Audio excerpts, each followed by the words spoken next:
Desde San José, Costa Rica, les presentamos puroperiodismo.com, con lo mejor del periodismo. Hoy conversamos con el doctor Carlos Denton, quien por 40 años ya ha guiado y conducido los destinos de la firma encuestadora Sid Gallup en Costa Rica y en la región. Experimentado en estudios de mercadeo y estudios políticos a lo largo de estas 4 décadas y viviendo experiencia tras experiencia, tanto en Costa Rica como en el resto de naciones de la región, a lo largo de este periodo tan voluminoso y tan lleno de peripecias en la realidad política, social, económica de la región. Don Carlos, muy buenas. Buenas, muchas gracias, Edgar. Un gusto. Sin duda, estamos en un momento de fuertísima atención pública a nivel local y a nivel internacional, don Carlos, sobre el rol de las encuestas en la definición de temática, en la orientación de cuestiones públicas. ¿Cómo califica usted ese momento para la conducción de una firma como Sid Gallup? Edgar, lo que nosotros creemos es lo siguiente. Verdaderamente la atención y la problemática que creo a que te referís es sobre encuestas preelectorales que preguntan intención de voto. Porque si yo llego ahorita y te digo, bueno, que 33% de los ticos leen periódicos por lo menos 3 veces por semana, nadie lo va a cuestionar. O si digo que las personas, la mayoría de los ticos no están de acuerdo con la gestión de la Asamblea Legislativa, tampoco. Toda la atención tiene que ver con el asunto de cuando preguntamos por quién va a votar usted. El público espera que acierten las encuestas y la opinión es que no aciertan y después vienen las lenguas diciendo, bueno, seguramente fueron comprados o lo que fuera. Me imagino que ese es el tema. Es parte del tema, don Carlos. Hemos visto, no solo en la experiencia local, acá en Costa Rica, en momentos electorales, procesos tras procesos y particularmente el anterior con el resultado tan sorpresivo que hubo con la elección inesperada de Luis Guillermo Solís como presidente, sino ya en lo más reciente a nivel internacional, el caso del Brexit en Inglaterra, el caso del referendo de la paz en Colombia y la elección de Trump en Estados Unidos, en donde las encuestadoras no fueron tan certeras, tan cercanas, primero en la predicción y finalmente en los resultados evidentes de esos acontecimientos. A partir de un resumen de aspectos como estos que yo le planteo, ¿ante qué está el momento de cualquier firma encuestadora, aquí o a nivel internacional? Bueno, primero para hablar de los casos, totalmente de acuerdo con el Brexit y también con las encuestas el referendo en Colombia.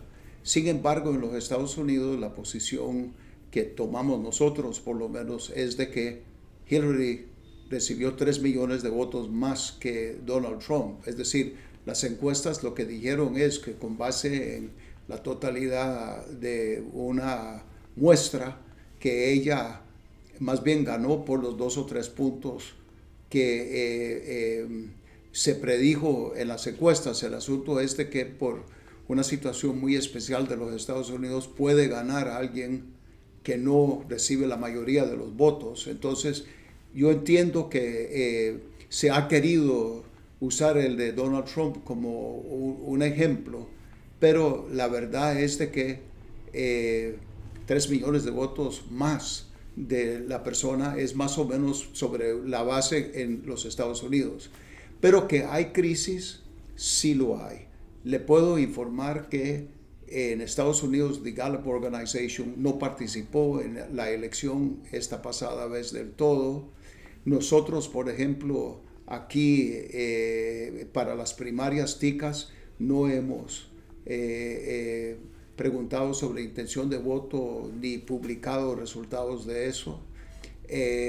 Estamos estudiando si queremos participar en la elección venidera nacional aquí en Costa Rica, y lo mismo en Honduras. No hemos tomado la decisión, tenemos que medir una serie de factores, porque sí hay ciertas cosas que han pasado con las encuestas. Es más, publiqué, hoy es viernes, no, hoy es martes.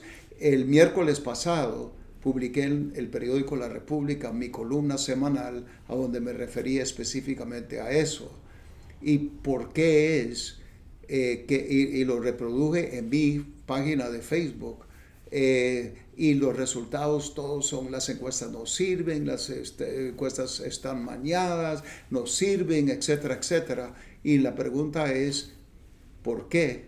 Y yo sí tengo mi respuesta a eso. Primero, los políticos en todo el mundo, no solamente en Costa Rica, los que no salen bien en las encuestas, toman como una necesidad imperativa declarar las que dicen que no van a ganar como mañadas, falseadas, compradas, etc. Y son mucho más ellos que el que está saliendo bien y que finalmente gana. Entonces ya ha permeado en el medio esa idea de que exactamente lo han repetido tanto en plazas públicas, en todo lado, que ha tenido ese impacto. Usted dice hay crisis. ¿Por qué, don Carlos? Bueno, hay una crisis precisamente porque los ciudadanos ya no creen, o creen que los resultados de las encuestas preelectorales de intención de voto, no las encuestas, como quieren decirlo, esas encuestas específicas tienen que ser mañadas, no sirven, algo pasa, lo que fuera. Entonces, uno es el ambiente, pero segundo, hay otros factores. La verdad es de que lamentablemente sí han habido una que otra empresa que se ha prestado precisamente a lo que dicen los políticos. ¿Que se ha prestado a qué? Bueno, que han recibido remuneraciones y presentan datos que no son correctos, que favorecen a alguien que les está pagando. Definitivamente han habido casos de eso. ¿En el país? Ah, sí, claro.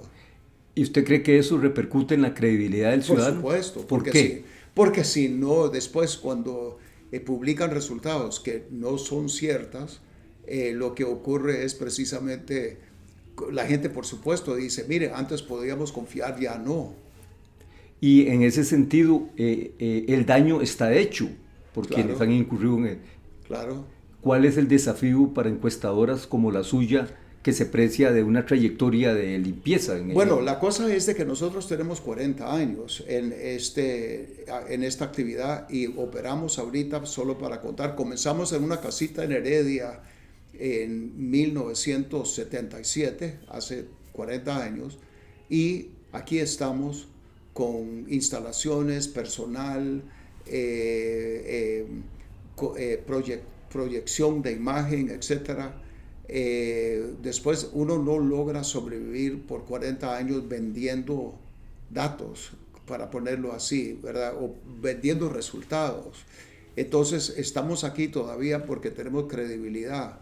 La pregunta es, ¿queremos estar agrupados con los demás? ¿Queremos nosotros seguir midiendo de esa manera la situación preelectoral, o esperamos un compás y dejemos que las aguas bajan y dedicámonos a las otras cosas que hacemos, que son mucho más lucrativas que esta cuestión de la política electoral. Precisamente le quería preguntar, porque usted me acaba de dar a entender de que han entrado como una especie de actitud preventiva, tanto ante las primarias que se vienen en el país como a las elecciones generales. ¿Qué constituye, qué significa esa actitud de prevención?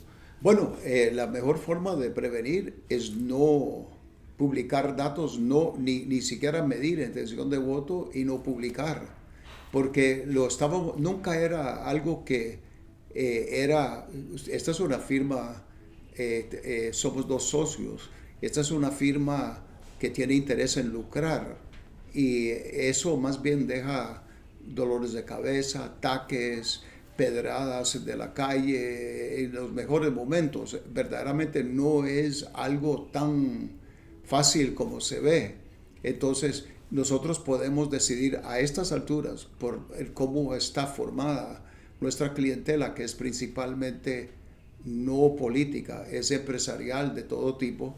Podemos decidir, no vamos a medir, que otros lo hagan y que se arriesgan y nosotros seguimos tal cual. Y estamos decidiendo eso, estamos esperando un poquito más para la encuesta nuestra de mayo que viene, si preguntamos o no. Pero sería la primera vez en la historia de la compañía que se apartan del estudio político electoral. Sí, bueno, no lo hicimos ya en la primaria y vamos a tener que tomar la misma decisión en Honduras, pero es posible que por el ambiente y por todo lo demás, o sea, nadie nos paga, nosotros no nos vendemos, y entonces es como un servicio. El doctor Gallup, que estableció la organización Gallup en 1936, un profesor de periodismo en Estados Unidos, es el fundador de esto, un genio, gran amigo de Albert Einstein. Lo conocí cuando él era viejo y yo era joven, ahora yo estoy viejo y él no está, pero él creía que las encuestas aportaba, que era una necesidad tener encuestas en todas las sociedades porque daba al pueblo una voz en la mesa de la toma de decisiones, que los gobiernos prestaran atención, que pensaran que no se gobierna por encuestas, pero por lo menos el pueblo también pudiera opinar sobre lo que está pasando en un país como Costa Rica, donde los diputados después de elegidos no tienen que preocuparse porque no pueden repetir, y igual el presidente pueden ignorar la opinión pública, pero con la ayuda de los medios, publicando encuestas, uno puede por lo menos decir, bueno, preguntar, no intención de voto, pero sobre otros temas. Entonces, esto se ha dañado hasta un cierto punto. La fe del pueblo con los encuestadores está en este momento, en mi opinión, dañado, lo pongo de esa manera. Y nosotros, miren, lo que tenemos nosotros es todo un portafolio de clientes comerciales que les hacemos todo tipo de servicios, vamos bien, y entonces esto, si no estamos aportando y nos abre la puerta a ataques de todo tipo, preferimos, por lo menos esa es la sensación en nuestra junta directiva. Pero definitivamente con el análisis de esta decisión y la posibilidad de que la hagan efectiva, el país, la opinión pública, la sociedad pierde una fuente de análisis adicional. Es decir, pues yo estoy de acuerdo. El asunto es de que ya hemos visto que está ese ambiente y está toda esta situación, honestamente, de falseo. Ahora, hay otros componentes al asunto. Ha habido siempre dentro de nuestra sociedad, ha existido la idea de que los resultados de encuestas influyen en cómo vota la gente, ¿verdad? Los diputados, todos creen eso, los políticos, la clase política en especial. Entonces, una de las cosas que existe aquí, que no existe en otros países, es una restricción en la divulgación de los resultados de encuestas. Después, antes era 15 días, ahorita están tolerando 8 días. ¿Qué es lo que está pasando? Por ejemplo, en la pasada elección, porque también lo citó usted. ¿Qué es lo que pasó en la pasada elección? Lo que pasó en la pasada elección es de que en diciembre don Luis Guillermo Solís registraba 8 puntos en las encuestas. Eso es de fijo. Eso era lo que él tenía. Después llegaron los debates, la participación de los diferentes grupos, y como tenemos ahora lo que llaman en español milenarios, todo el mundo quiere usarme la palabra en inglés millennials. Millennial en español es milenario según la Academia Real de España. Entonces vienen los milenarios que no leen periódicos, no siguen, pero que decidieron que iban a votar, y ya comenzando, nosotros teníamos la curva subiendo, pero ya después de cierto punto los medios no pueden publicar los datos, o nosotros felices de violar la ley y que el Tribunal Supremo tenga que reconsiderar su posición, pero nunca hemos encontrado un medio en Costa Rica que ha tenido la valentía de ir en contra de eso y publicar. O sea, como hacen en otras democracias maduras, que uno puede, por lo menos, yo sé, 48 horas antes ya se puede parar.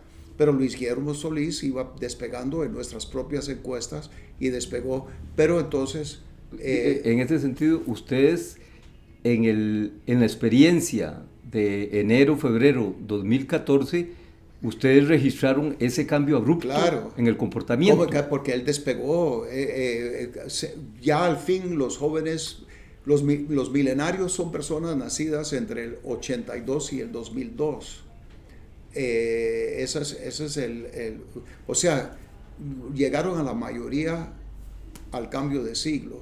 Entonces 82 a 2002 son los milenarios.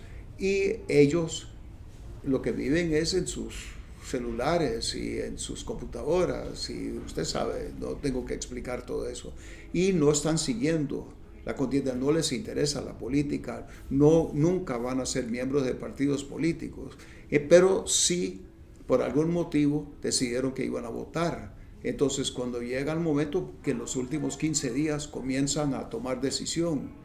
¿Y para usted estos volcaron el resultado hacia Luis Guillermo? Pues claro, ellos tomaron la decisión. Yo siento que los jóvenes se fueron con él de fijo. El mensaje de cambio es muy interesante para ellos, que están diciendo, no, lo demás es puro postezo, es lo de viejo, ¿verdad? ¿Usted cree entonces que este segmento de la población, los que usted llama milenarios, fueron el factor decisivo para la sorpresiva elección de Luis Guillermo? Es que sorpresivo, la palabra sorpresivo no lo tomaría, porque nosotros teníamos la cuestión durante todo el periodo. Nosotros tenemos porque tenemos suscriptores que no son medios, por ejemplo, organismos internacionales que reciben nuestros datos y han durante muchos años. Tenemos cartas de ellos, felicitaciones por haber pegado el resultado en Costa Rica.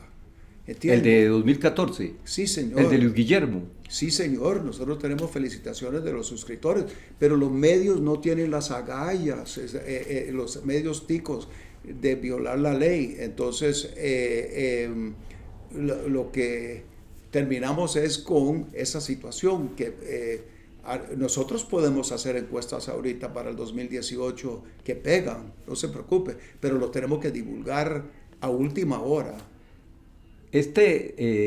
Digamos, proceso que ustedes vivieron, esta experiencia de ir registrando y que aunque no la publicaron...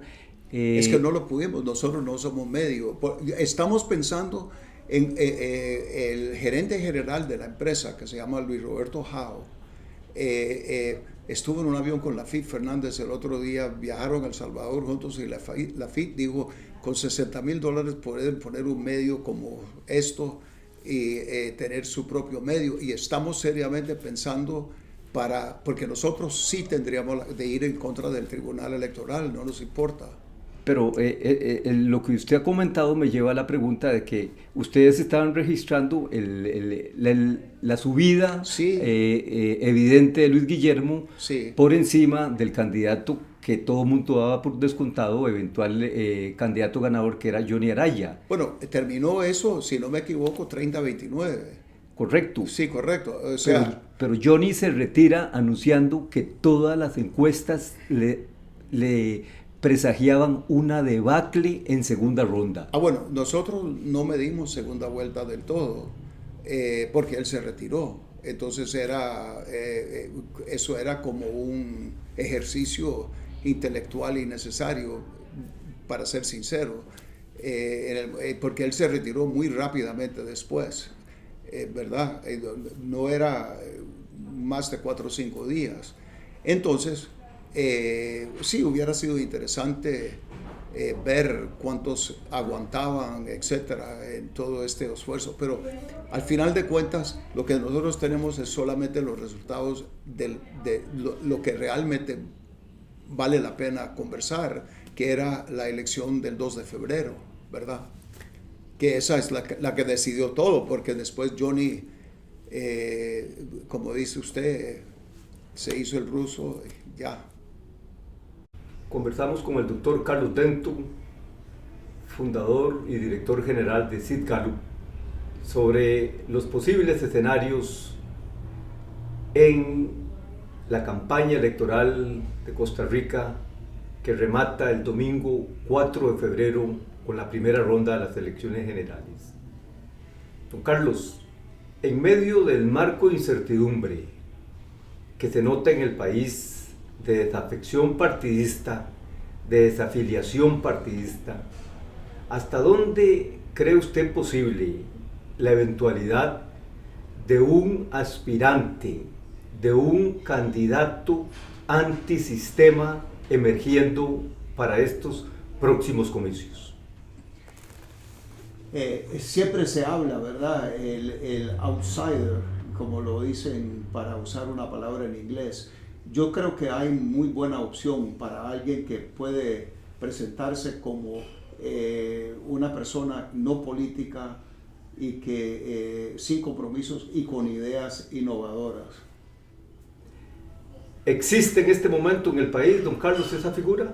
Claro, hay 2 o 3 personas que aspiran ahorita que creo que pudieran ser candidatos que logran poner calor al votante. Es por verse, hay que hacer una campaña.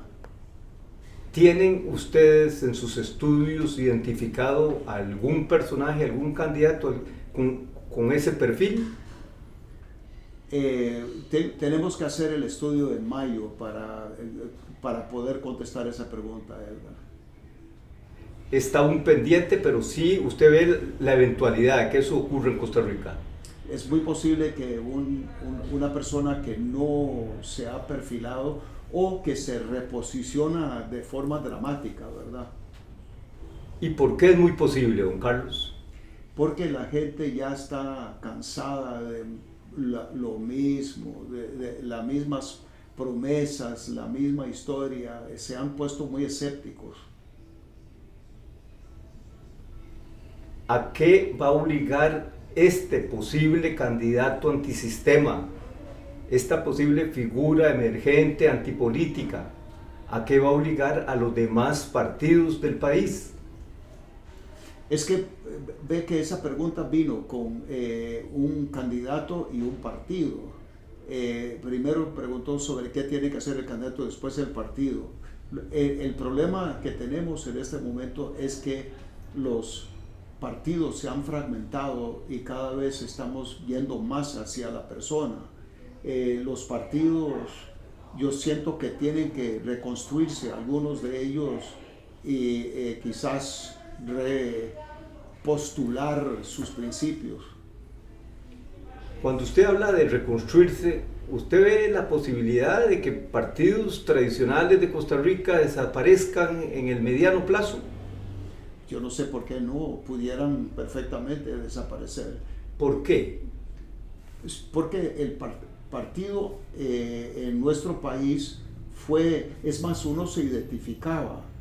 Hace años atrás, un tico decía, mire, yo soy sapricista, católico y liberacionista.